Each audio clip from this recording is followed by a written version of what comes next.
but he's pushing me off the boat by giving me this topic.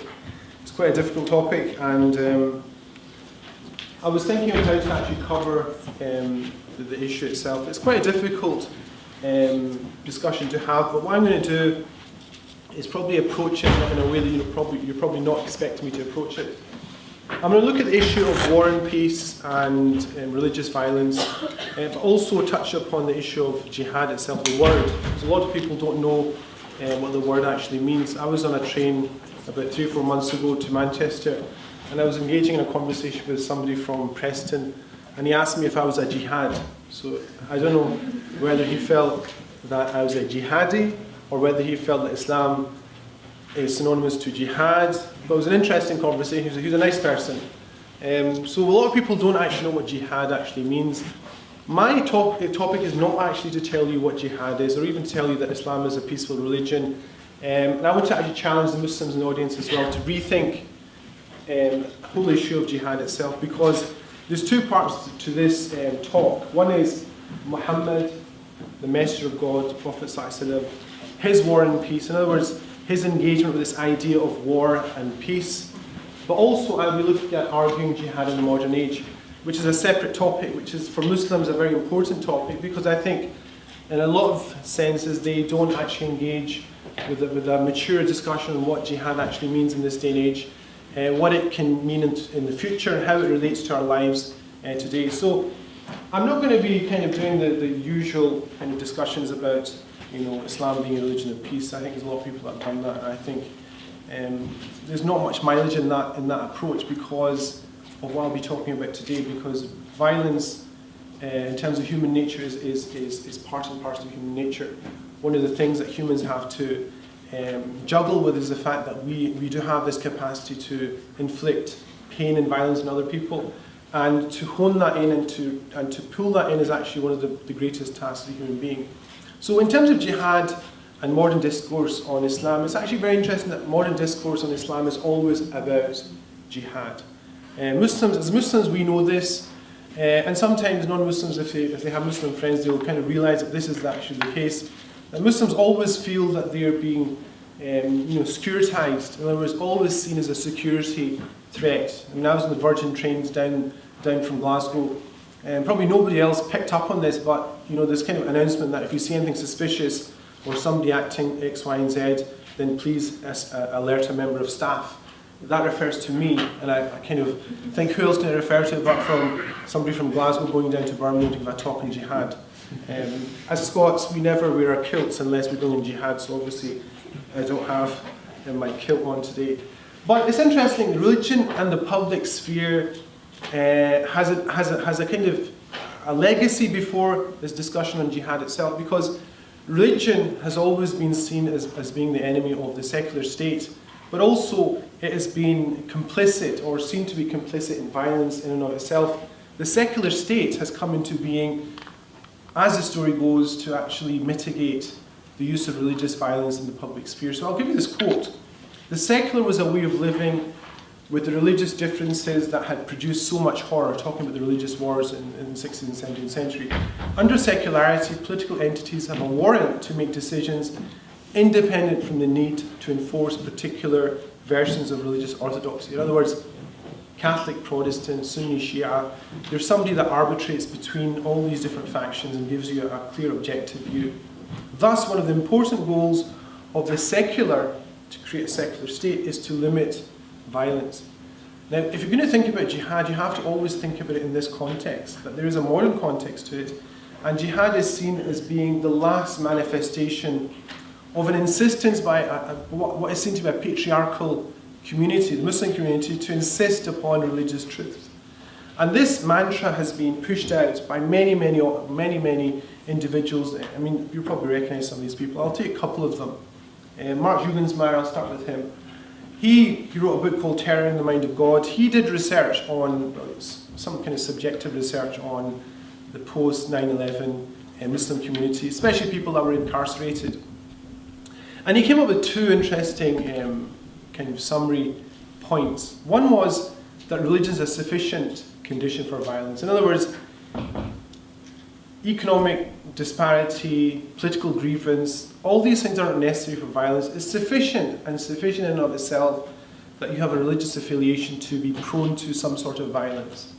In other words, this whole idea that there's some kind of foreign policy issue going on here, or there's some kind of economic deprivation, or there's a lack of identity, things that academics up and down the UK and America have actually pinpointed, he says is not relevant. But what is important is that Muslims specifically, and he says religions generally, but it's clear what he's saying, they have this idea of a Machiavellian kind of dichotomy in human societies where you have this cosmic battle between good and evil, between, in his parlance, the believers and the disbelievers. And therefore, because Muslims can't leave that mindset of looking at the other as a disbeliever and the other, therefore there has to be some kind of violent reaction to the person, he says that Islam is specifically prone to a degree of violence. So he has this thesis. Sam Harris is very important, well known, better known than him. In his book, The End of Faith, he actually pinpoints Islam as being specifically prone to gratuitous violence. In other words, he associates religious violence not just with a rational capacity to decide on what is best for a community. He says it's some kind of psychosis that an individual goes through which has no rational basis at all. And famously he says it's perfectly viable and permitted to kill people preemptively if they are religious and maybe in the future will be prone to some kind of religious tendencies, which is quite a strange thing to say. The last person I'll talk about is Bernard Lewis, because he comes up with this thing that we all know about Clash of Civilizations. He is a fantastic author, he's an expert in Turkish history, but he wrote an article which is worth reading in the Atlantic, The Roots of Muslim Rage. A very short article, in which he basically tried to analyse why Muslims are full of rage. And he wrote this, and he was trying to explain why Muslims are in a state of rage. Again, he sidelined, just as a side note, he's one of the ideologues of the neocons in America. He sidelined all the issues about grievance, and he specifically said it was because Muslims had now been vanquished, not just militarily, which he said during the colonial period, like many other countries and nations other than Muslim nations. Not just the fact that their societies culturally were subjugated, so everything that comes into the Muslim lands, or even non-Muslim lands, is a product of American civilization, and there was some kind of antagonism towards the Americans because of that. But he said, most importantly, their family units had been subjugated as well. In other words, and he specifically said this, that the women folk of the Muslim community had been emancipated, and it created a rage amongst the males. And this is one of the major reasons he says that Muslim societies are so violent. So you have this kind of context. This discussion about jihad has a context, which is a public context, within which war, religious violence, and Islam is conflated as being one and the same thing. But I'm going to quickly go on to touch upon the main kind of what you expect to have in the title of this talk, which is the Prophet ﷺ, his war and peace. What I'm going to do is very quickly give you a number of facts, because I want to leave more time for Q&A than the actual presentation, even though sometimes that doesn't work. Quick facts. These are generally accepted facts. In terms of the number of wars the Prophet took part in is well known, up to around 27 he specifically took part in. Just over 1,000 people killed. This is according to Muslim sources and non-Muslim academic sources as well. Margaret Nidal, she puts again the casualties on both sides to about 1,000 people. This is in terms of an overview over 23 years, but as Muslims we'll know that this is concentrated in probably about 10 years, or probably 9 years of the Prophet's life, at the end of his life.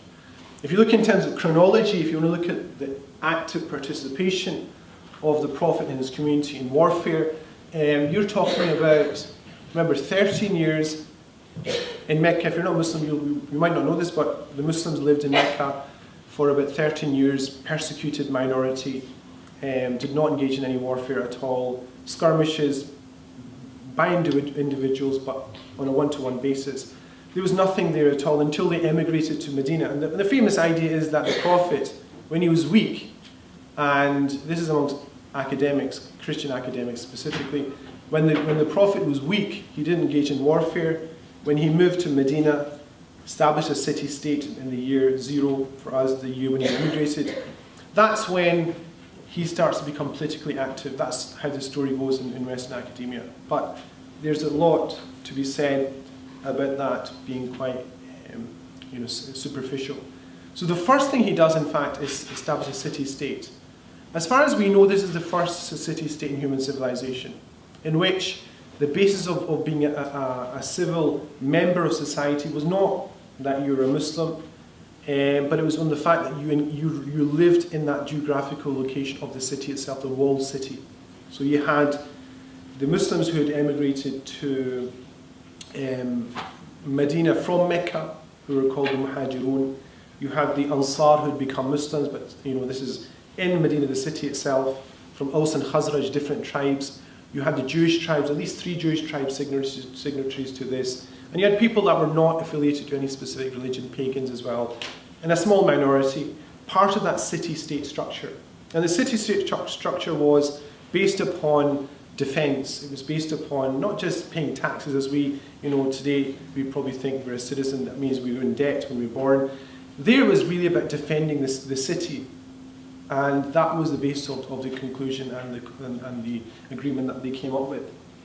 In the year 2, after the Hijrah, after the emigration, you have this famous Battle of Badr, which is the Quraysh, the Meccans, who are the enemies of the Prophet, coming all the way up to, this is a 2-week, 12, 14-day journey up to Medina to now try and finish off the Prophet, because they thought that he'd escaped and we've got rid of him, but they felt he might actually come back and gain strength. So they attacked in the famous Battle of Badr in the month of Ramadan, in which famously the Muslims won, outnumbered famously. They won the victory. And straight after the victory, the Quraysh, the enemies of the Prophet, insisted that they would come back. And they came back to Medina again, and they fought in the Battle of Uhud, this time inflicting a victory of sorts for themselves upon the Prophet. But again, it wasn't a conclusive victory because they fled from battle. So interesting enough, that was again the Quraysh coming to the Prophet, engaging him in warfare. And because they hadn't won a victory, they came back in the Battle of Khandaq in year 5. And this time not just themselves, but with many of the allied tribes, like Bani Ghatafan, all these kind of Arab tribes in the east, they all hoarded together against the people of Mecca and Medina, and they almost gained a victory, but they were unable to break the siege in the city, and they left famously in disarray. So what you find is the first 5 years of the Prophet's life is a situation where he, in Medina, is a situation where he is being enticed into battle, and he is being provoked into battle, and this is what he is responding with, which is to engage in battle, and he engages the Muslims in battle. And we'll look at the Quranic revelation on this in a moment. And then famously, after the Battle of Khandaq, there's a situation called the invasion of Bani Qurayza. The Battle of Khandaq is, you're talking about 12,000, a 12,000 army coming to attack the city. The city has about 2,000, 3,000 people. They're under siege, and in that context, Bani Qurayza, one of the tribes in Medina, who are part of Medina, try and actually side with the enemy. And the Prophet, in a famous situation, deals with them, and we'll probably deal with that later on. Then, after that, the year 6, the Prophet goes to Mecca on a pilgrimage. He arrives at the outskirts of the city. He's stopped from going into the city, and what happens is that the Quraysh realize that he has a degree of strength. I mean, there's these people that are with him, hold him in such esteem and such respect that they, even though the Muslims have no armor, they have no battle gear, they're scared to attack them because they could have finished them off there. And in the end, they end up having a treaty which is supposed to last for 10 years. And the Muslims go all the way back to Medina, despite the fact that the companions wanted to perform the pilgrimage. They leave, in a sense, dejected, but they have this amazing peace treaty which is going to last for 10 years. After that, you have no more skirmishes with the Quraysh, the Meccans, the old enemy, as you would have it, as Scotland and England are the old enemies. You have different players engaging in battle with the Prophet. Khaybar is a battle with a number of the Jewish tribes that are north of Medina, which has a history with the Bani Qurayza and also other Jewish tribes in the area as well. It's a preemptive strike, and the Prophet seizes the garrisons and has a peace treaty with the Jews of Khaybar. And then you have the first engagement with the Romans, the Byzantine Empire, or the Roman Empire is probably a better way of looking at it, in the Battle of Mu'tah, in which the Muslims are put on the back foot, but they gather their numbers and they famously come away without being defeated in a very tense confrontation there. In the year 8, just before the year 8, the Treaty of Hudaybiyah breaks because of the allies of the Prophet having been attacked by one of the allies of the Quraysh. And the Prophet then says, the treaty has been broken, I'm going to march on Mecca. And it's a very famous situation, you can read it up in history books. And the Prophet arrives in Mecca with 10,000 people. And just before that, you have the revelation of the verses that are referred to the verse of the sword, which is, and we'll quote this in a moment, which is basically attack the disbelievers wherever you find them. Armed with that verse, which is, as we'll see, quite a graphic verse, quite a black and white verse in terms of war and peace. It's very much towards the end of war. He enters into the city of Mecca, and something that should be noted, he enters in peace, and he does not attack anybody in the city. And the numbers that we have from all sources that we have is about 14 people are killed in the skirmishes in the city. Now this is, remember, a city he's thrown out of, a city that within which his followers were persecuted and tortured. He enters into it, and you can imagine a Hollywood movie here where the victory is going to be bloody, but it's not. It is something that is, etched in the annals of history. After that, there's a couple of major battles. The Battle of Hunayn straight after Mecca, which is tribal, and the Battle of Tabuk, which is a non-battle, but again, engaging with the Byzantine Empire. So that's a kind of idea of 13 years of no engagement because they're in Mecca, and then a steady engagement in Madinah al-Munawwara with the Quraysh, who are the old enemies, but also the encroachment of the Byzantines and also the Arab tribes as well around the area. Now, I want to not go into that because I want to look at specific verses. Because what I did on the train down, I was kind of looking at this, a couple of 4 hours train journey down. I've broken down the Quranic, because we're talking about the Prophet ﷺ's war and peace, his perception of war and peace. If you're not a Muslim, you will say, well, the Quran is from him anyway, so let's just take that as being his perception of war and peace. There's different typologies of verses of the Quran that deal with war and peace. I've broken them down into 4, but I've summarized them into 2 here. There's certain ones that discuss the rationale, the civilizational rationale for warfare itself. If I was to ask you, why do people go to war? Are you a pacifist? You'll have to engage with the discussion on, if you're a pacifist, then what does that mean in terms of an oppressive enemy torturing and killing and raping and pillaging? Does that mean we do not engage, or do we engage? That's a civilizational question. That's an ontological question for everybody. That as a human being, how would you fit and sit with that kind of situation if your country or your city was attacked? So within that context, the Quran discusses human nature. What's the purpose of war and peace in terms of human nature. It also talks about this idea of repelling some by means of others, which is this kind of push and shove process of attack and defense that human societies have always, until very recently, as we'll see later on, have very recently been societies where war and peace has been part and parcel of how peoples, not nation states, because that's a modern concept, peoples engage with each other.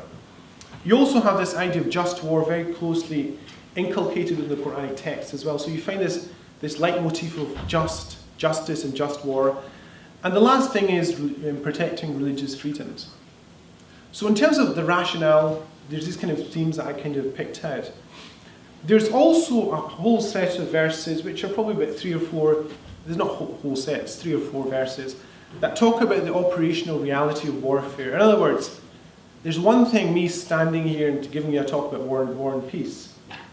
It's a completely different thing, taking a sword or taking an AK-47 and going into the trenches and experiencing what it was like to be in World War I or World War II or being alive at the time of the Crusades. It's a completely different thing.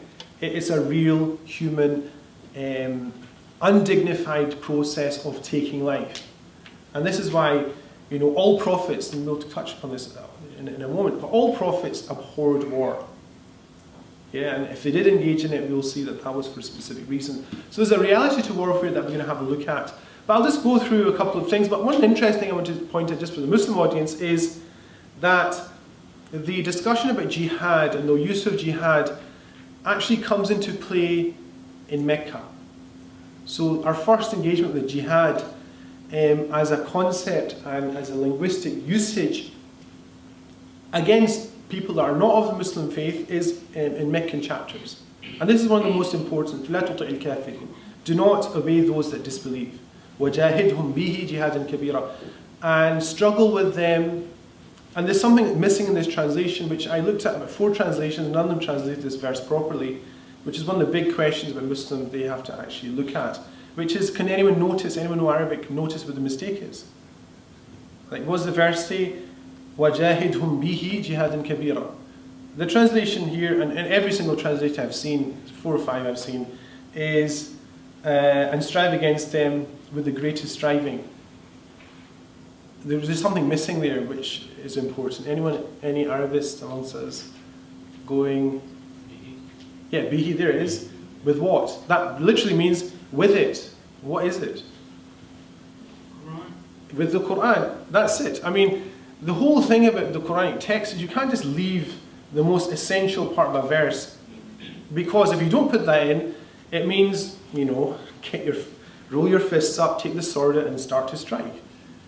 But if it's referring to the Quran previous to that, the context is saying the Quran, and it's in Mecca, which is a peaceful period of the Muslims' life, even though they've been persecuted, the concept of struggling with them with the Quran, which is, the last time I checked, didn't have any pointed edges. Yeah? I mean, it just indicates that you're fighting intellectually. I'm not saying Islam is jihad is restricted to intellectual battle, but it's interesting to point that out. Interesting enough, the rationale of war is pointed out to a couple of points I'll kind of pass through. Human nature. This human nature is such that nobody wants to go to war unless there's some kind of psychosis and there's some deep mental trauma there. Nobody wants to go to war.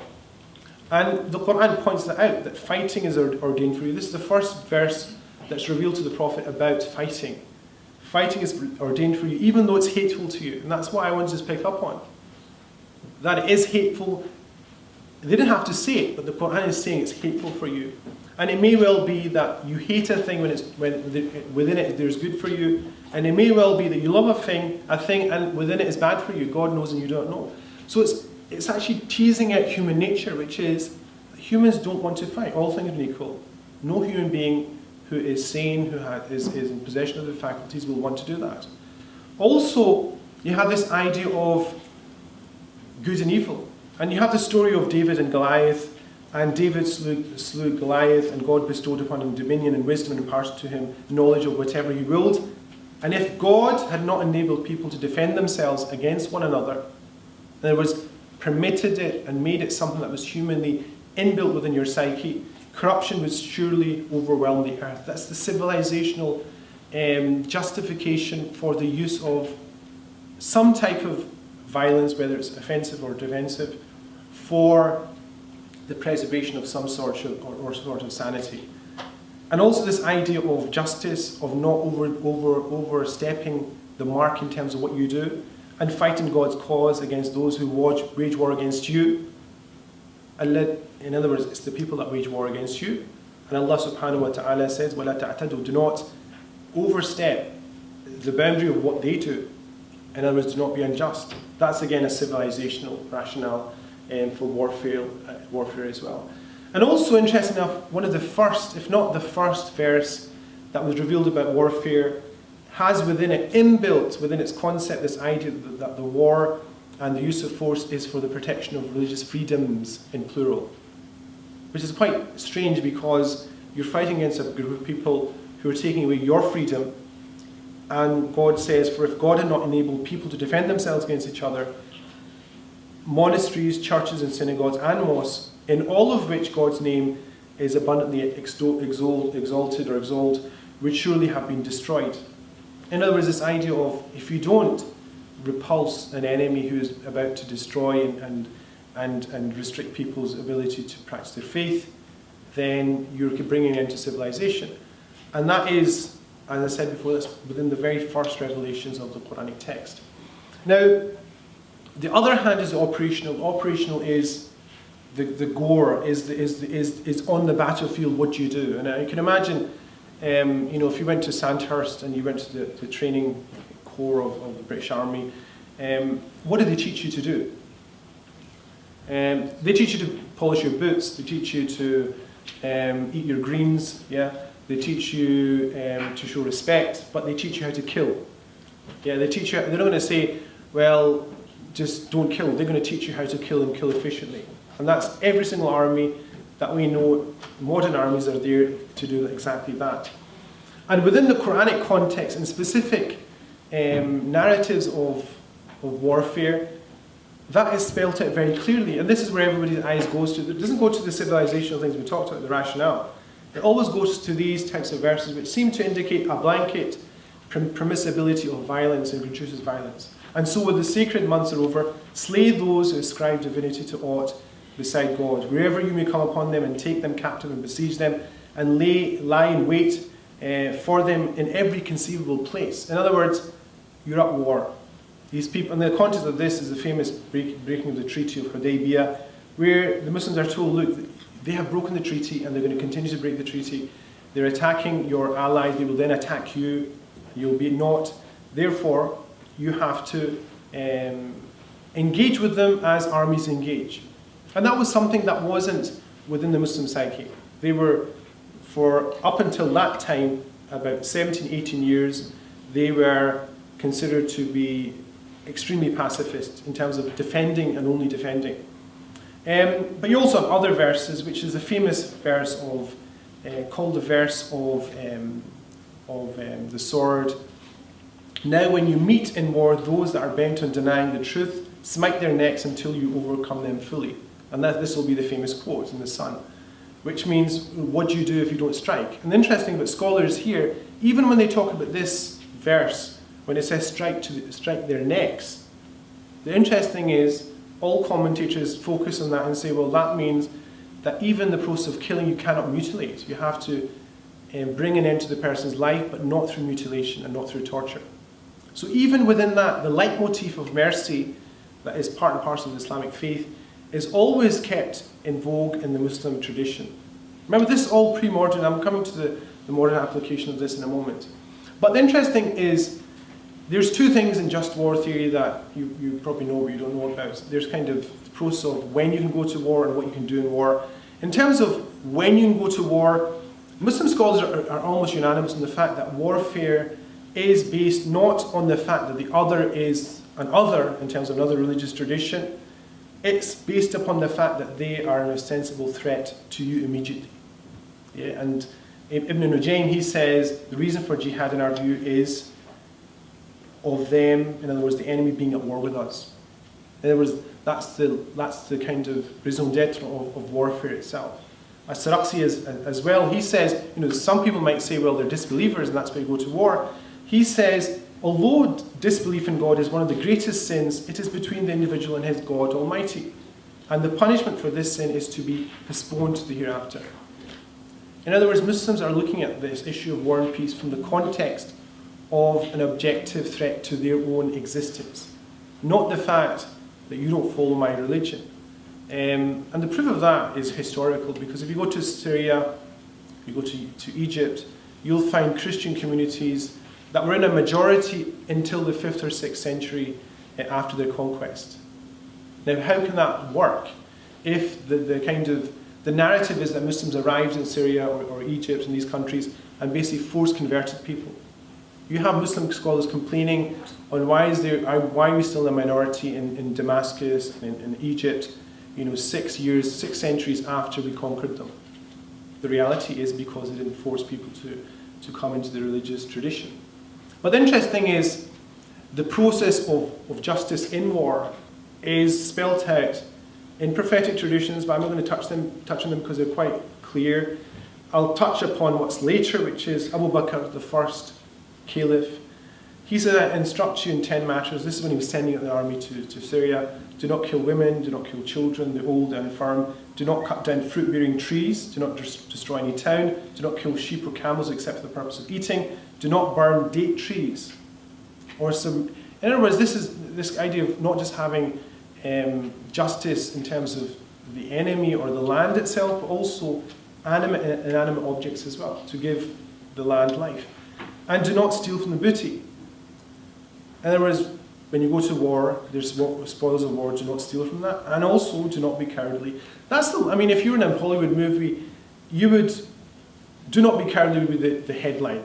Yeah, and you would do it. Not go and claim victory. He said, don't be cowardly, and that's sufficient to know that you're on the true path in terms of just war.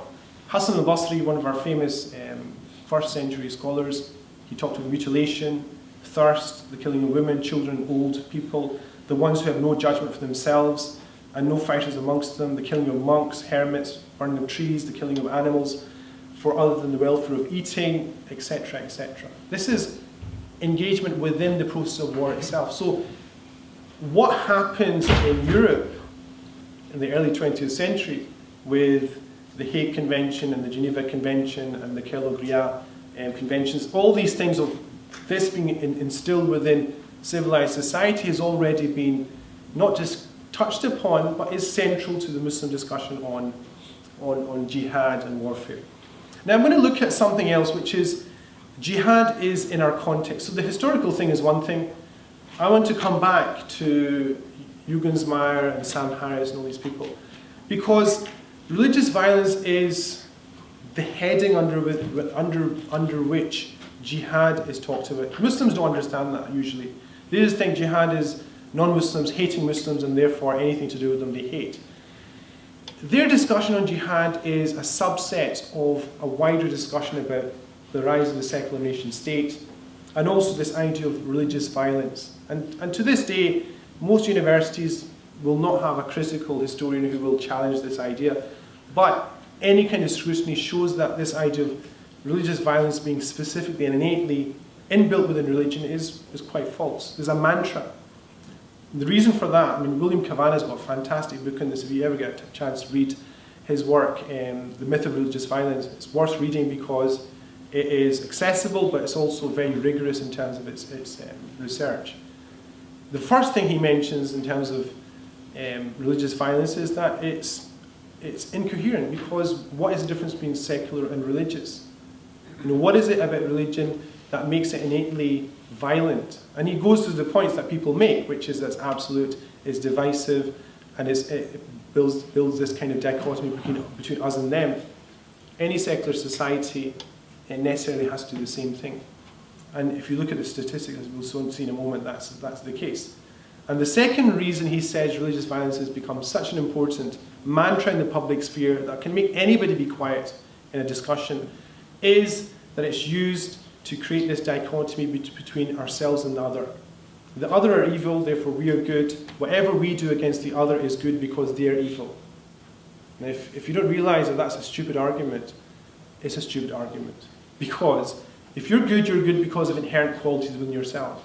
You cannot justify your violence against another nation or another people because you've classified them as being backward, in terms of uncivilized, etc., etc. That does not justify your violence. And in fact, a lot of Western policy from the colonial period has been based upon classing peoples upon their religious background, and therefore saying, well, your religious tradition is backward, let's replace it with something better, which is either Christianity or it's secular liberal democracy. And what you have, as William Cavanagh says, is not the fact that religions were violent in and of themselves, but that human societies are violent because of the fact they need resources, as we'll see in a moment. But what happens is the prerogative for violence moves from the church to the state. And it was before it was a church that actually permitted the use of war and sanctified war. Now it'll be the conscription during the First World War, Second World War, that they will then justify warfare based upon the idea of the state being in need of your help. And another person I'll look at very quickly is Karen Armstrong. She has a book, The Fields of Blood, again talking about the same thing, religious violence, and within that issue of jihad. She points out very rigorously that violence is part and parcel of human society, and is part and parcel of the stratification of any group of people. And she talks about the caste system, and she talks about the protection of food resources. It requires some kind of threat of violence internally, but also externally as well. So it requires this idea of protecting your grain from the enemy as well. And the second point she mentions is actually very important. Human societies are violent, but also they take on religious iconography and language to justify and give metaphysical support to the fact that they're violent. So it may be better to take care of a society by saying that you're of a lower caste, or that you're not as privileged. But it's another thing to say that you are lower caste because God has decided that you're a lower caste. And it's another thing to go to war, like in the Crusades, and just for the gold. It's another thing to say, well, God wants you to go to war. I want the gold, but just come with us. We'll sack Constantinople, which is a Christian metropolis, and we'll take all the gold, but it's a religious war. So what happens is people, in a sense, require some kind of metaphysical justification for this human trait that they have, which is to inflict war on other people. But the last thing she mentions is that within this context, religions come for the opposite, which is the strange thing. That human societies are violent by nature. Pre-modern societies definitely are, and I would say modern societies are even more violent. They came with the opposite, which is do not do unto others as you would not want others to do to yourself, which seems to be running in the face of every single code of warfare, which is if you don't want to be killed, don't kill other people. And if you can tell me any religion that doesn't teach that, then you've got a discussion to have. I'm quite statistical because I love this kind of thing, because it's worth looking at. This mantra, which is religions are violent, Islam is specifically violent in this day and age, Christianity has got rid of that whole problem, is worth a discussion because, just in passing, there's three massive studies on religion and violence historically over human societies. Is religion a major player or not? We actually can look at that based upon these 5 principles. Is religion a mobilizer? Is it motivational? Are there attacks on religious targets? Do they intend to convert people? Is there strong support from religious leaders? If there is, it'll be a religious war. And the less it is, the less it will be. And if you look at human history, 0 is 0 religious iconography and imagery and conversion goals, etc., etc. And if you go through, I mean, you can, I think I've got the reference somewhere here. You can go through every single war and you can pick up on where the religious element was marked. And if you look at this, the Arab conquests, yes, I mean, we'll look at the numbers there. The Crusades as well. But again, there's a whole discussion in Western academia about the motivation of the Crusades in the first place. And that's questionable whether the Christians that went to war because others were infidels. There was a lot of material aspects to that as well. The Reformation Wars, that is very contentious because of the fact that, at that time, the Ottomans were supporting the French, who were Catholic, and there was not just an idea that the Catholics were fighting the Protestants. Everybody was fighting everybody else. Nation states were being created, and religion was being co-opted in the wars. And you have a look at all these wars that we have. The American Indian Wars killed over 34 conservatively people, all native Indians. You have the Spanish Civil War. So you can have a look at if religion was a major factor, you would find red on the other side. You don't find that at all. You have, in this century, from 1979 to our time, you have this whole mantra coming up and becoming quite clear. So pre-modern, if you look at pre-modern death tolls, none of the major battles that claim the majority of people's lives were religious wars. You have the conquest of America, 34 million Red Indians killed by, not by Trump, probably his ancestors, but I don't think he's proud of that. If you look at the 20th century, if you look at the death tolls there, you're looking at, I'm struggling to find this religious mantra thing coming out. But anyway, we don't have to go through these figures because everybody knows them, and especially the people that espouse this idea that religion is inherently violent, need to really have a look at this. In terms of religious wars, the most destructive, you've got the 30-Year War. This is a religious war, but also an economic war based upon resources. The French wars of religion. Again, you could probably say there's a lot of class issues going on there. The Sudanese Civil War, the Crusades, the Lebanese Civil War. Those are the highest in terms of numbers. And they're nothing compared to the types of numbers we're talking about in terms of what we would consider to be religious wars. And if you take the kind of ballpoint numbers in terms of wars that have taken place in human society, probably 6.9% of all wars were based upon religious premises. Another piece of research shows 6% of wars. In other words, every major piece of research over this is talking every single human battle that's taken place and been recorded, points towards one specific thing. So it means that whatever Muslims have done in terms of jihad and whatever they are doing at this moment in time, and whatever they've done in the past, it needs to be looked at in the context of that. But it goes back to this issue of why we're talking about arguing jihad in the modern world. Because if Muslims are particularly violent, then Muslims do have a problem. If they're not particularly violent, the people that accuse them of being particularly violent, they have a problem. Why can we discuss this? Because there's, again, every time you have proper research, every time you have proper research on this topic, it comes out in one specific direction. Stephen Fish, he's got a book, Are Muslims Distinctive? He's a professor in Berkeley University. He looks at every single social indicator about violence in human societies. One of the things he looks at is homicide. The indicators there in Muslim societies are far less violent than any other society in terms of major religious ethnic groups. And the interesting about that for me is that when I used to travel 10, 15 years ago, well, no, 20 years ago I used to go traveling in the Middle East, I used to buy Lonely Planet.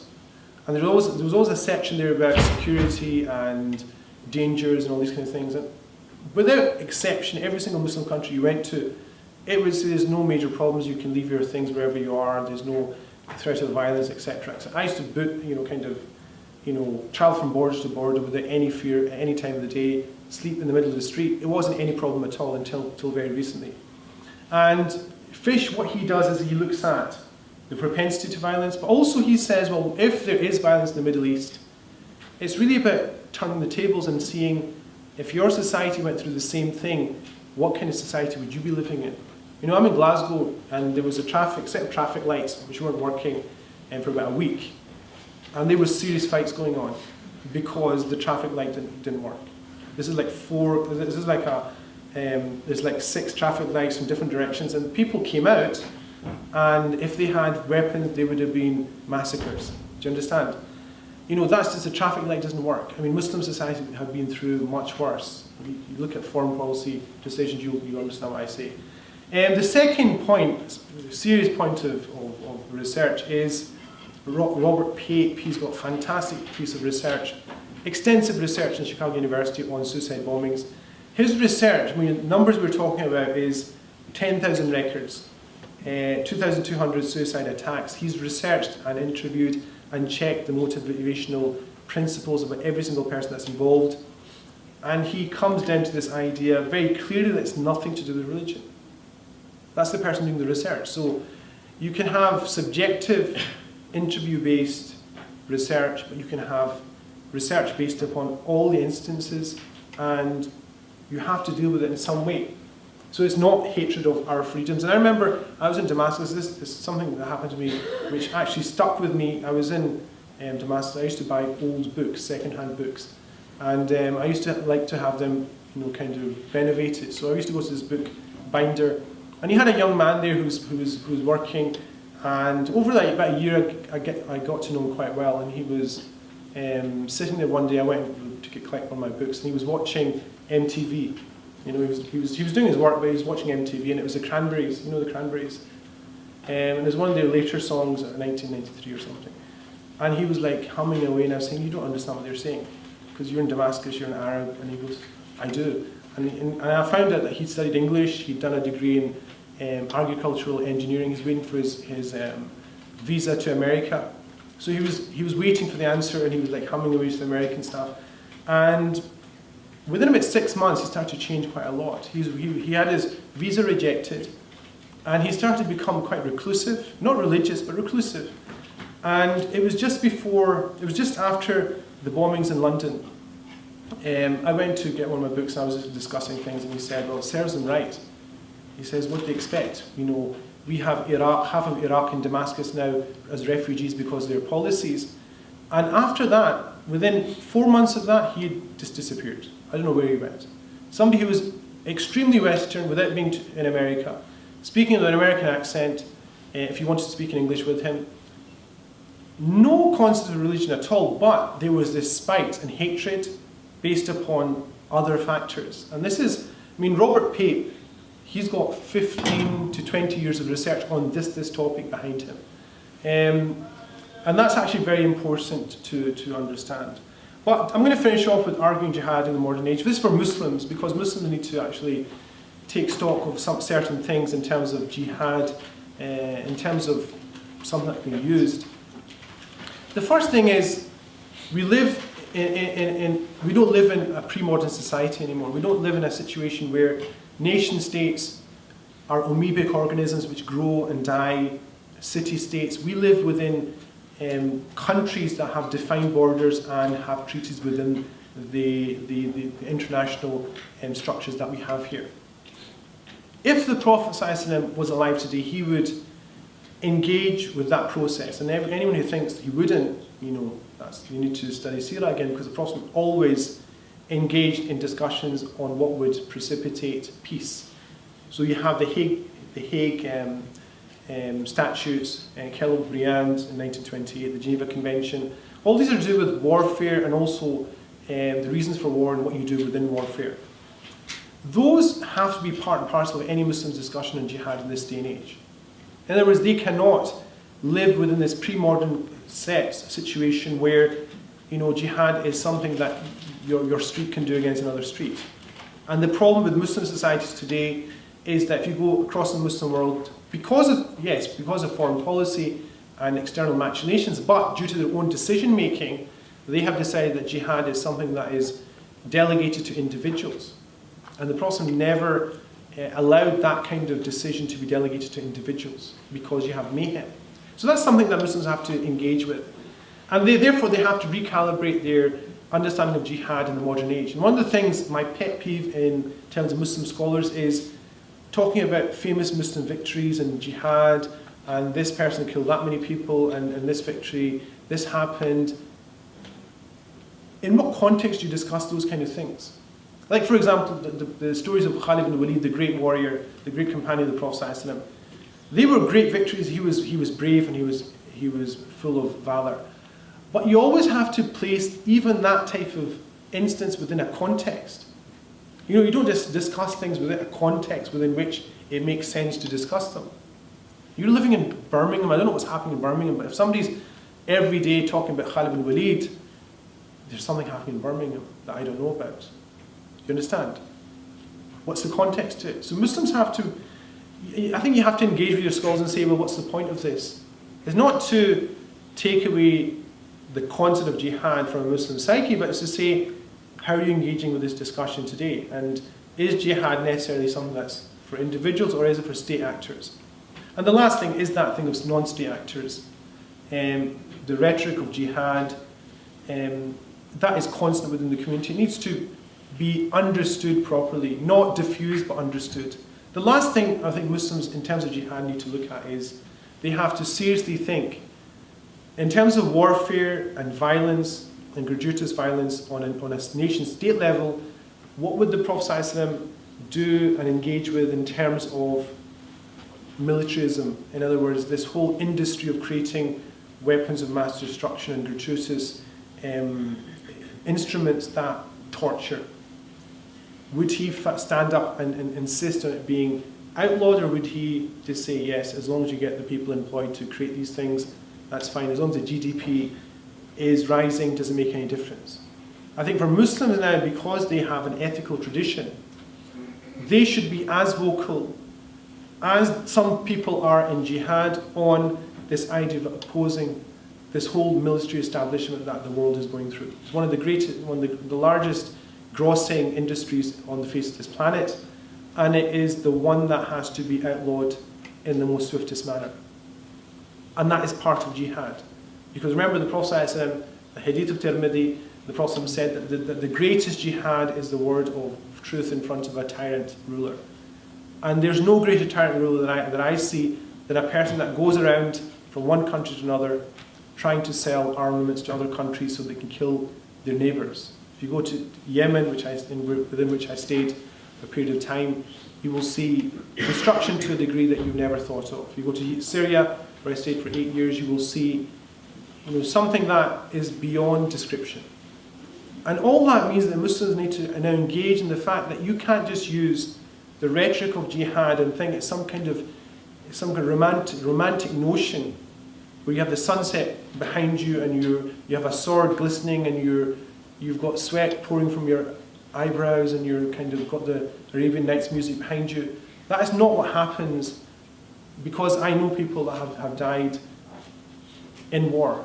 You understand? And it's not something that you espouse or you look up to. And that's part and parcel of why Muslims need to recalibrate their understanding of jihad in the modern age. So I know you asked me to defend jihad. I think that was your ask. Not from me. I mean, the thing is, you need to look at jihad from a complete perspective of national, international law. You have to look at it from the perspective of the context within which this discussion is taking place. But also, one of the things that Muslims have to do, scholars specifically have to do, is the relevance of a lot of jihad rulings in the modern day and age. So I'll stop here. I'm sure there's Q&As sufficient for the end. So I'll take a seat. I'll allow you to take the altar. Jazakallah, assalamu alaikum.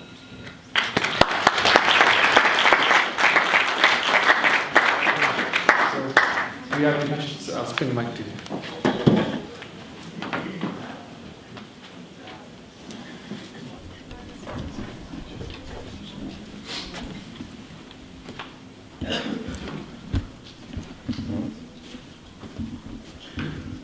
Assalamu alaikum.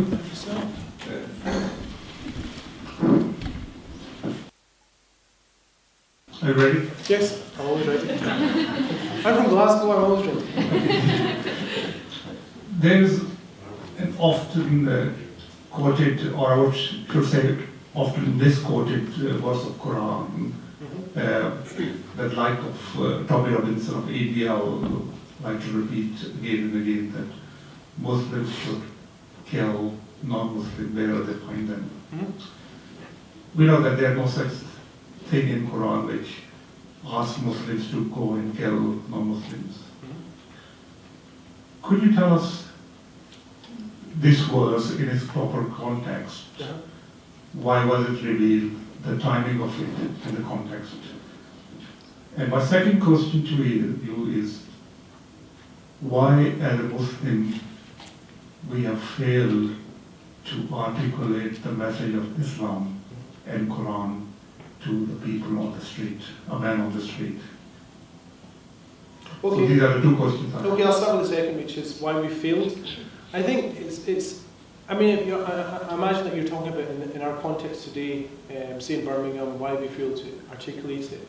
I think we have to be a bit more patient, because predominantly the Muslim community here is a minority immigrant community, and it takes, in terms of sociology, it takes quite a period of time for a community to feel at home, to engage in the concepts and the milieu of the country and discuss things in the way that people will understand clearly.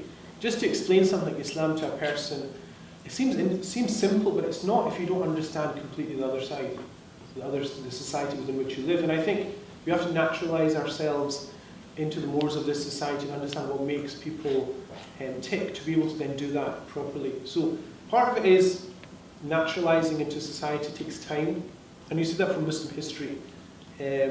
Muslim history is one where, look at the thing I mentioned about Syria, for example. The population there, Muslim population, was a minority for a long period of time. But because they had power, they had some kind of standing in society. But still, the kind of theological discussions and religious discussions took a long period of time. The other point is actually about the fact that Muslims feel, pushed into a corner where, if you're pushed into a corner, you're not able to articulate what you really have. You're not at peace with yourself to be able to really, really do justice to your tradition. And I think that will take time. I think people need to be patient. The second thing about the verse of the Quran and fight the disbelievers wherever you find them, that verse is referred to as the verse of the sword. It is taken to be the ideal. Other people quote it out of context. The context of that verse is within the purview of operational jihad. In other words, a point where you have to decide either you are attacked and killed and your existence is negated, or you fight back. You have to make a decision. If you fight, you have to fight properly. In other words, this was a verse that was revealed straight after the breaking of the Treaty of Hudaybiyah, and the allies of the Prophet, his allies were killed by the allies of the Quraysh. That was one of the conditions of the treaty. It was broken, and therefore the Quran revealed this verse, which is fight them wherever you find them. And the interesting thing about that verse is all scholars say the people referred to is not disbelievers. It is a specific group of people that broke the treaty. And the proof of that is the major schools of law, every single one of them indicate that in no uncertain terms. Like the Maliki and Hanbali school say, الناكثين العهود خاصة. The people that broke the treaty with you specifically. Imam Ahmad also has the narration that it's only the pagans of the Arabian Peninsula that have to be fought in that way. And Qadi Abu Bakr al-Arabi, the famous Maliki scholar, he says, those that fight you, in other words, it's reciprocating. In other words, that verse cannot be taken on its face value because of the context. That Muslim scholars always knew that Muslims could abuse this verse. They didn't abuse this verse because of the fact that there was a context to it. And there's many things like that in our tradition that, I was in Glasgow, there was a scholar that came up to teach a course on a very famous book on prophetic traditions. One of the hadith is, I've been ordered to fight people until they testify there's no God but Allah. Muslims probably know this verse, this hadith, tradition of the Prophet. He didn't teach it because he said he would get into trouble. But the reality is, if a scholar can't teach it and explain it, then yes, we do have a problem. Because that hadith is very clear. The Prophet said, and if anyone knows basic grammar in Arabic, I learned this in week 4 of my studies in Glasgow University. The Prophet said, I have been ordered, umirtu an uqatil an-nas. Uqatil means I fight because they're fighting me. In other words, the Prophet is saying, I've been asked to respond in fighting and not to fight and to kill, as is translated. I've been asked to respond in fighting those that fight me until they say. And the second thing is, those people that are referred to are specifically the people that fought him at that time. And almost every commentator discusses that. The point is, the reason I'm saying this is scholars should be able to, they've studied enough. And the reason why they've studied is to answer those type of questions. That's pretty obvious to me. So therefore, scholars need to spend less time telling stories in the pulpit and pandering to Muslim sentiments and making them laugh or entertaining them. And they have to start to talk about serious issues. And one of the most serious issues is violence. The reason why it's so serious is because Muslim countries now are engaged in civil wars that have no end. If you go to Libya, you go to Syria, you go to Egypt is on the precipice of that. we need to actually engage with that and make sure that we discuss that topic properly. Right. Just to elaborate on the subject of why we are unable to articulate Islam and message the Quran to people. I was looking at the translation that you have presented here. Most of the time, if you look at Quranic translation, they are very hard to understand. They are quoted in Shakespearean English. They're not going to win the award for paper English, are they? They don't have that sign, yes. What I'm trying to say is that the great need for this day and age is to have a Quran written in the user-friendly English. An idiot's guide to Quran. Yes, no, I mean, I concur with that. The problem is any religious tradition, scripture always has context, requires commentary, requires understanding. So I think there's a limit to how much you can use translation to convey without paraphrasing. So it's a thing that needs to go on. Any other questions? Somebody at the back? I think there's one question here. Hi, Assalamu alaikum. I have two questions. The first one is about fighting in the name of Muslim solidarity. Like, for example, when US invaded Afghanistan, and then some extremists in Indonesia, they did Bali bombing in 2002 in the name of solidarity, fighting for the Muslim people in Afghanistan who was invaded by the US. And their main target was all the Western people. How can we understand fighting in the name of other Muslims, in which in this case Muslims in Indonesia were not aggressed by the US directly, but they fought against their brother and sister in Afghanistan. And then the second question is about the terrorist label. I think especially after 9/11, Muslim has been associated with the terrorists. While we have no universally agreed definition on the terrorism, is it right to call them Muslim people who do not attack against the LGBT community as well? Was he labelled a terrorist? Was he not? Muslims always discuss, well, why is that person not labelled a terrorist? And then this EDL person who's planning this, why is he not labelled a terrorist? So there's a whole thing about, there is the grievance amongst Muslims to say, well, why are you not calling that person a terrorist?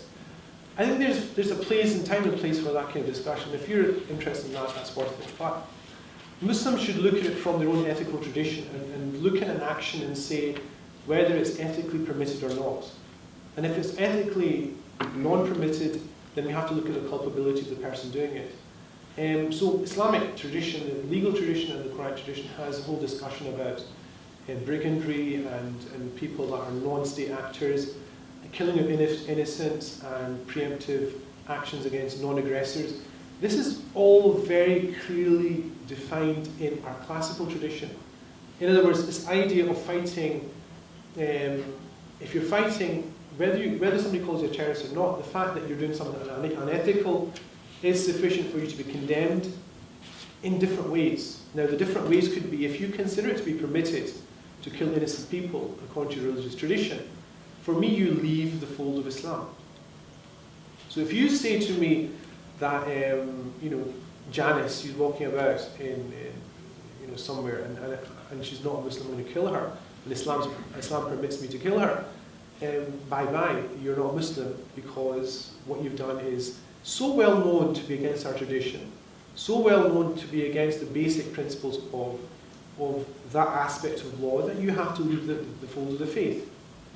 You understand? So, if we're getting a terrorist, you understand, I'm more interested in whether we should claim those people to be part of our tradition or not. Now, if that's based upon being misinformed about something, then that is obviously, you have people that have psychosis, people who have mental issues.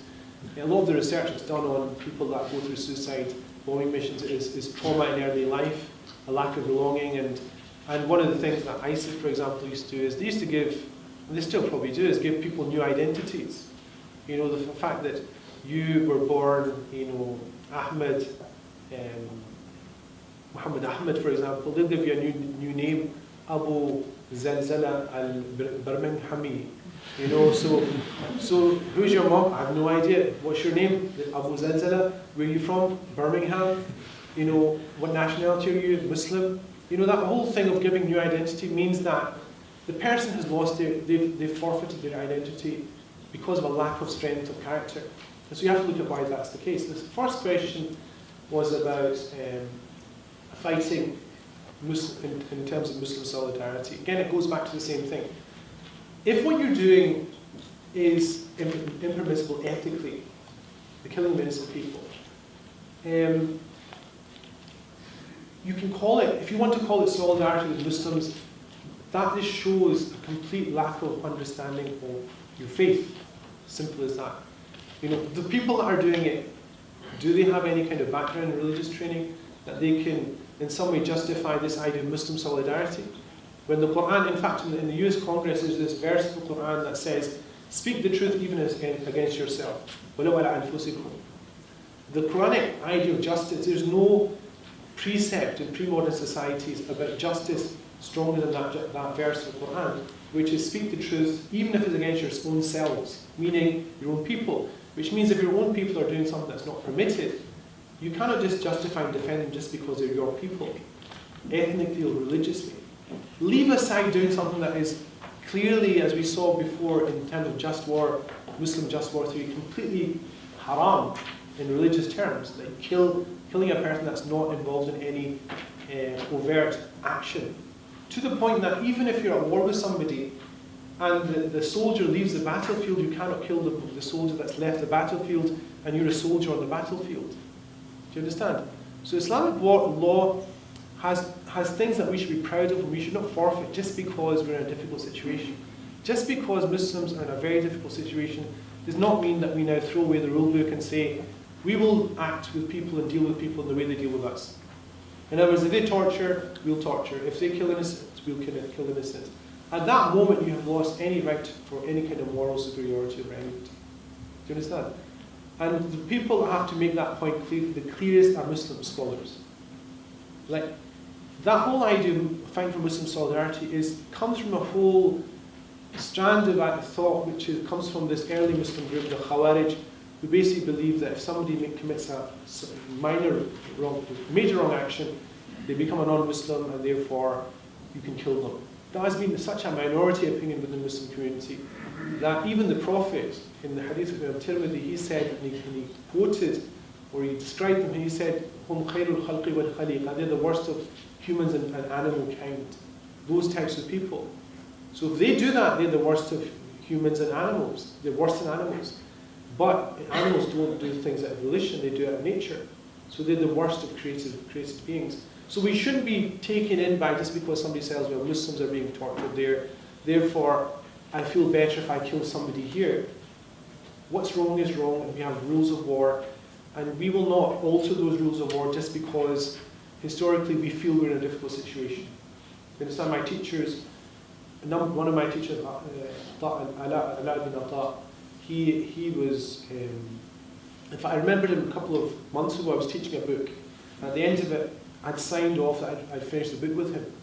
So this was 15 years ago. So I'd signed off and had a signature there. He was killed 3 years ago and left beheaded in front of his father's house in Syria.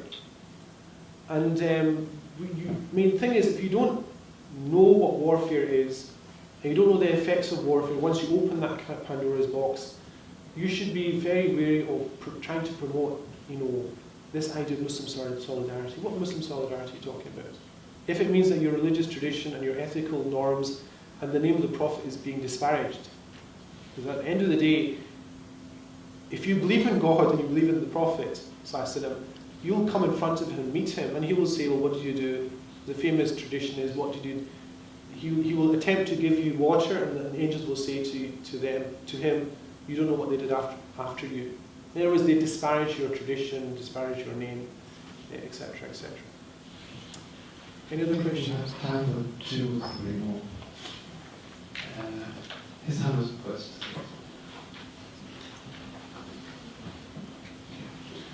Assalamu alaikum. I would just like to ask about the international legal standards and how they sort of apply on the concept of jihad, because the concept of jihad is regulated by an Islamic state, a state which fulfills all the fundamentals of Islam or has legal tradition or a legislature which is derived from those fundamentals. And because we don't have any such state, so what is the parameter of jihad in the current age? And if somebody starts jihad or think he is doing jihad, will it be reasonable to judge him or her on the parameters of international law? Because they are definitely not Islamic parameters. They are parameters which definitely are good or have been developed for centuries within the West, but they don't derive from the essence of Islam. Yes, there's 2 questions there. One is, I was thinking what had, I was thinking of something else actually. I missed the first question, but I'll try and recollect it.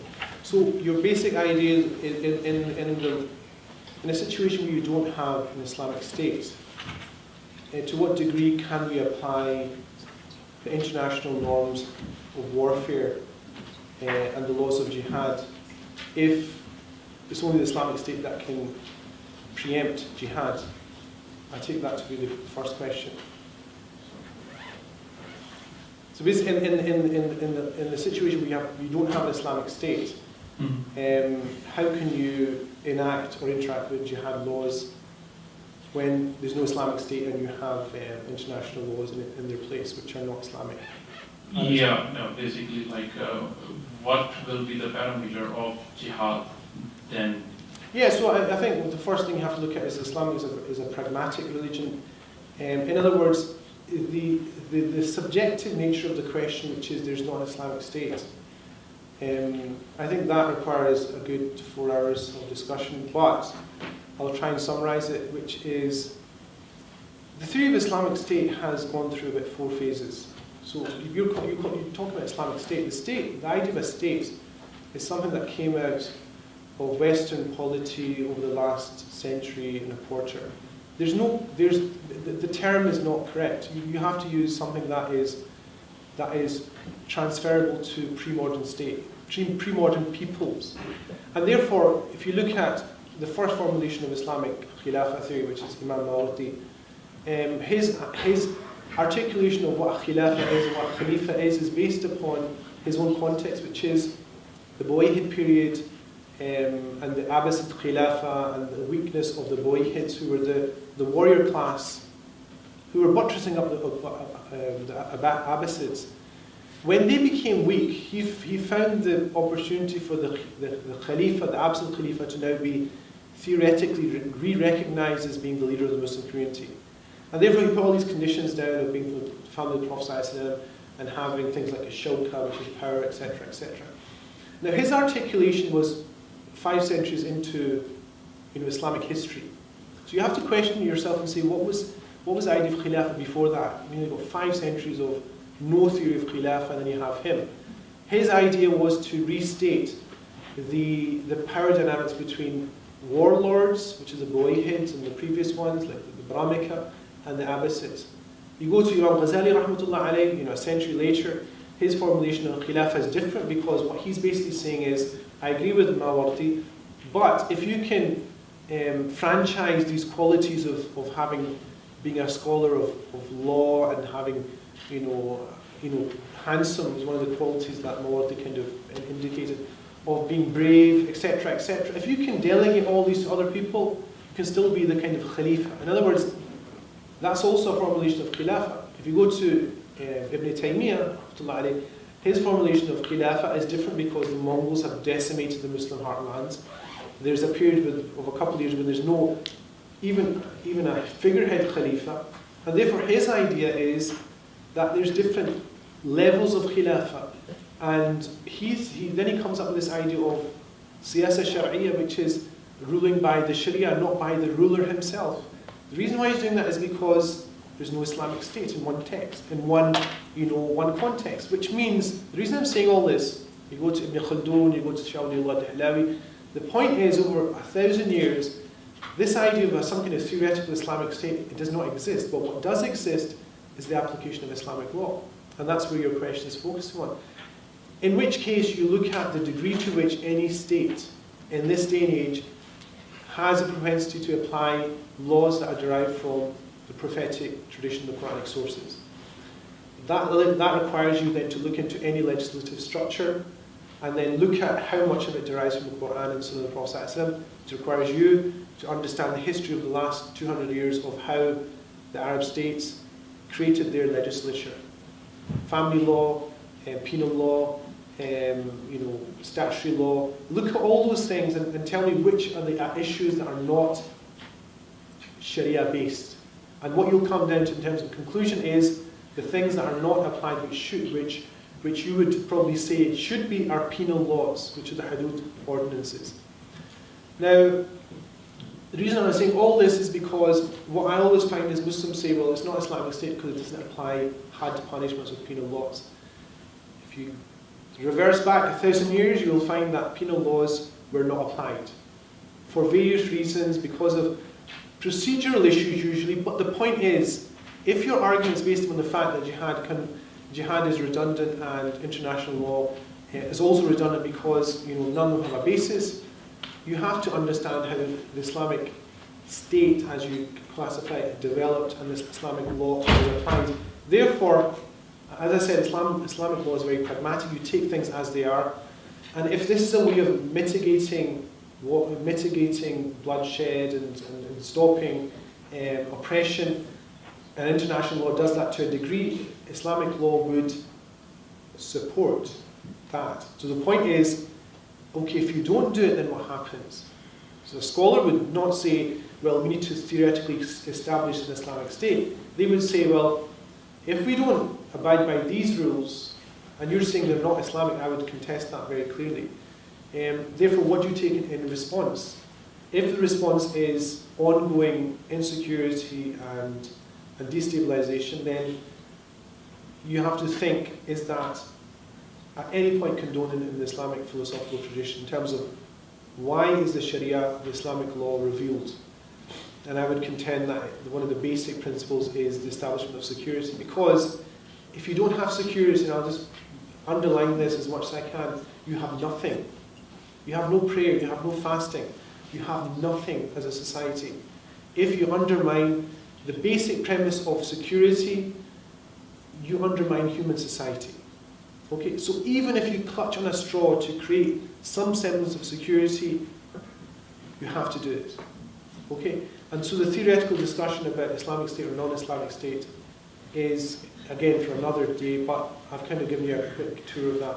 The issue of a person now engaging with laws of jihad because there's no Islamic State, again, what is the result of that? The result of that is the same thing, the destabilization of basic security, and through the law of reciprocity, you will have people doing from the other side doing the same thing. So if you have vigilante activities in one place, you can guarantee that somebody else, somewhere else will respond in like. And I don't understand that to be part of our legal tradition, and I was to precipitate that. Okay. We have time for just one One more question. Yeah.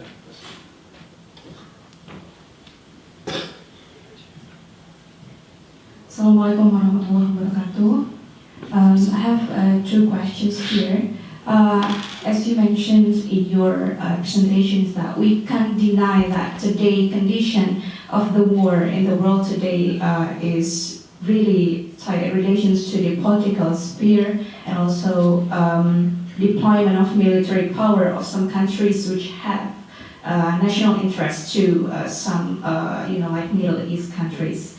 So that's the reality. Also, like the presence of Muslims today also, we are facing the media framing, which is massively like put a Muslim position in a very, I don't know, maybe we need to say in bad label. So if it threats like insecurity for some people that we are present, for example, like maybe we are migrants to one country. So I'm wondering the role of for example, like neighboring countries in the Middle East. For example, I see maybe what is, maybe this is also the questions, what is the weakness and what happened now related to the countries in Middle East. For example, I don't see a significant role in creating peace from the OIC, Organizations of Islamic Conference. Instead, United Nations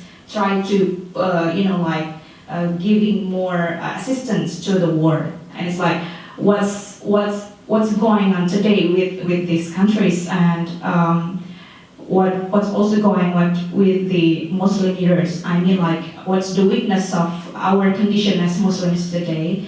That's the first question. And the second questions related to the Islamophobia. And we are, as a civil society, we are as a common people. And I think it's not enough just to promote that Islam is peace, full of love to all mankind, instead of, this is a very massive influence of other people that shaping their mindset that Muslims sometimes can be a threat. Thank you. So I think the first question was about the source of Islamic Muslim weakness in terms of politically, in terms of Muslim nation states, the Middle East, the countries there, the warfare that's going on there. Why is that taking place? And also, what's the weakness of Muslims personally in terms of why is it happening in that way? I think nation states, Arab nation states are in a very difficult situation because 20 years ago there was stability but there was oppression. It was internal oppression and well known. You could go to Egypt and you would be horrified by the stories of what the secret police do in the prisons, only to be outdone by the Syrian Secret Service in Syria. I had a friend who was sitting next to me in my 6th year at the seminary I was studying at. He came back after 10 years in a police dungeon. He was missing for 10 years. And then he went missing in the 5th year. He came back in the 6th year, 10 years later. And he was sitting next to me, and he was always a very strange person. Like he looked like he'd been raised from the dead. And the teacher who was teaching just looked at him and said, where were you? How did you get here? Because he was a class full of the teacher. And he told him he had an Old Testament. He had a copy of the Old Testament. And the secret police in Syria found it. They took him in because they felt he was spying for Israel. And he was tortured to the point that he knew more about British history than I did. He basically read everything and memorized everything because he'd seen death.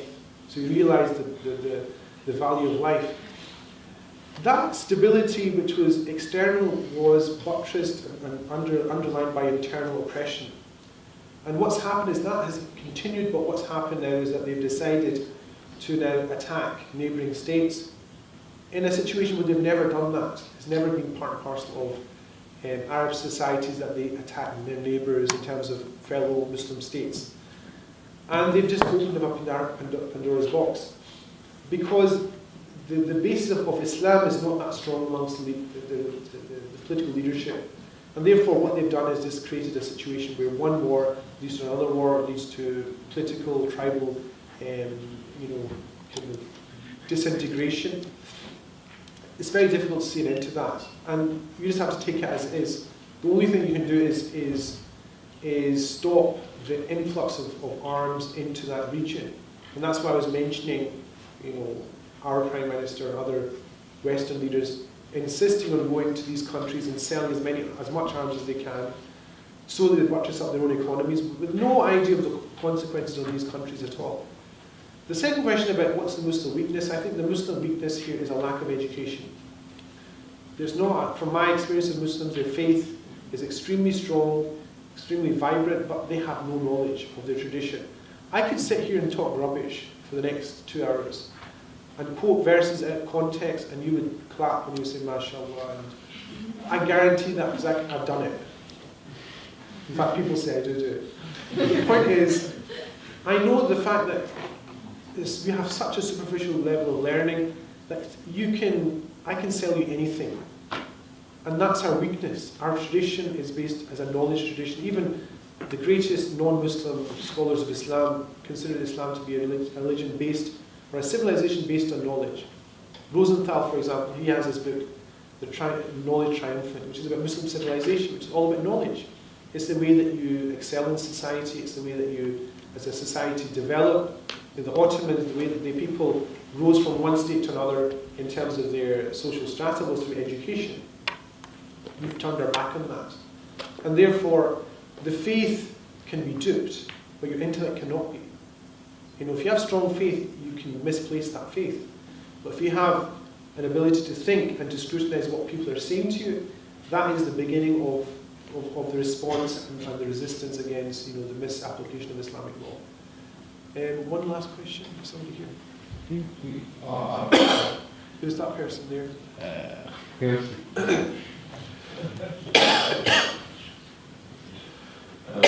I remember for one of the questions, your answer was that an individual who actually does like a terror bombing or something, Sorry? that a person who has actually done a terror bombing or something like that, a terror attack, would not be, in your opinion, classed as a Muslim. Mm-hmm. And then you went further on to answer another question and say that Khawarij mentality is to say that someone who did a major sin has left the fold of the religion. Mm-hmm. Are those things not contradictory? Because even though he hasn't killed someone, he hasn't done shirk, right? Mm-hmm. So he's still technically a Muslim. Like the worst you can really say is that he's like a person of innovation or misguided person. But you can't say he's a kafir, right? Okay, it's a good question because what I said was, if I remember correctly, what I said it very clearly. If a person is in a situation where they see an innocent individual and they say, I didn't say and they kill them, or they slaughter them, or they torture them, I didn't say that. I said, if they consider the religious tradition to permit and to condone gratuitous violence against an innocent individual, they have gone against, unless you can tell me, enlighten me within the next 5 minutes, they have gone against every conclusive text of Quran and Sunnah that I know of. If they do, and if you do that, you leave the fold. Bye-bye. Now, unless, I'll give you a couple of days actually to do that. I'll give you till the end of your life to do that. If you can provide me with a conclusive text which shows that it's permitted and our religion condones and permits the killing of innocent people not engaged in battle, if that person's not a kafir, that's a misunderstanding of our faith. That's why I'm saying education is so important. You do not leave the fold of Islam just by worshipping an idol. Okay, there's many, many ways. If you swore against the Prophet ﷺ, bye-bye. If you show disrespect to the Prophet ﷺ as a Muslim, close the door behind you. In other words, our educational process is one where we have a meticulous structure within which we answer questions. And the Khawarij discussion was about, if you commit a major wrong action, you leave the fold. We say, the majority of Muslims say, in fact all Muslim Sunni scholars say that you do not, you become heretic. In other words, that same person who does it because of Muslim solidarity, they don't leave the fold of Islam. They are a Muslim that is, on the edges of heresy. But if they're saying that, there's some issue in terms of their articulation of faith in terms of knowledge. But my point is, the reason I said knowledge is our weakness is that unless you can classify all these things as they are, you will be in grey areas where you will say, well, I'll pray for them. One of my teachers, Shaykh Ruzwan Mohammed, somebody came to him and somebody had committed a suicide bombing, a relative of a person committed a suicide bombing in I think it was Iraq. And the person said to him, pray for him. And the Shaykh refused to pray for him. And his student said, because the Shaykh says that person is not, if you consider to be permitted, he's not a person you can pray for. So the point is that Shaykh Abdul Razak Halabi, great scholar of fiqh, he knows why he's saying that. You understand? So we have to because we're in a university, we have to honour knowledge, which is, we don't just have grey areas which is allowed to fester, and then Muslims will say, well, you know, well, they're doing to us, and just call it quits. You have to take each case and make Muslims clearly understand that that action, that is the response to it. And that's why the Prophet ﷺ said that about the Khawarij, he says that they leave the religion even as the arrow leaves the game. Qadi Abu Bakr al-Arabi says that's because they've left faith. And he was one of the scholars that said the Khawarij have left faith because of that. But the majority didn't. That's why I said, if you go against a conclusive text about the prohibition of killing innocent, and you say it's permitted, you do have to leave. Okay. I think that's all.